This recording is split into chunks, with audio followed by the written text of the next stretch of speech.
పార్వతి, అమ్మాయి గారు మీరొచ్చారేంటి? చెప్తే నేనే వచ్చేదాన్ని కదా. నేనే రావాలి, అప్పుడే పని అవుతుంది. చెప్పండి చిన్నమ్మాయి గారు, ఏమైనా పనుందా?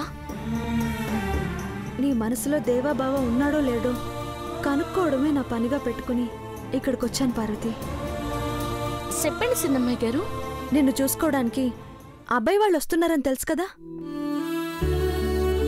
ఆ అబ్బాయిని నువ్వు చూసావా పార్వతి? లేదమ్మాయి గారు. చూడకుండానే సరే అన్నట్టు తలెందుకోపావు? మా మీద నమ్మకమా, లేకపోతే ఎవరైతేనే అన్నట్టు విరక్తా?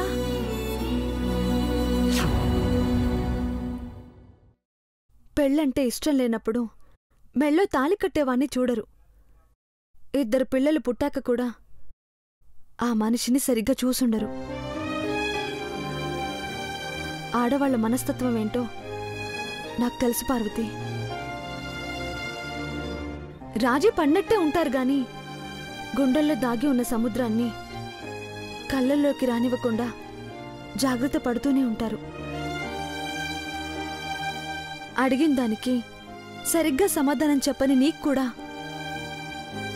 ఈ పెళ్ళంటే ఇష్టం లేదు కదా పార్వతి?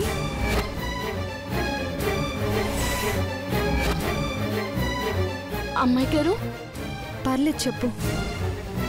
నీకు ఈ పెళ్ళి ఇష్టం లేదంటే నీ మనసులో ఇంకెవరో ఉన్నారనే కదా అర్థం. శ్రీరామనవమి రోజు కూడా సీతమ్మలా నిన్ను ముస్తాబు చేసినప్పుడు కూడా అడిగాను. ఆ రోజు సమాధానం దాటేశావు. ఇప్పుడు కూడా మాట్లాడకుండా గడప దాటకు పార్వతి. నేను నీ సొంత అక్కననుకొని చెప్పు. మనసులో మాట చెప్పుకుంటేనే నీకు హెల్ప్ చేయగలను, లేదంటే జీవితాన్నే నష్టపోతా. అఖిలాంటి పంపిన చీర కట్టుకుని పూలు పెట్టుకుని రెడీ అయి వచ్చావంటే నువ్వు దేనికోసమో రాజీ పడిపోయావని తెలిసిపోతుంది. కానీ అదేంటో తెలియాలి. బాగా ఆలోచించుకో.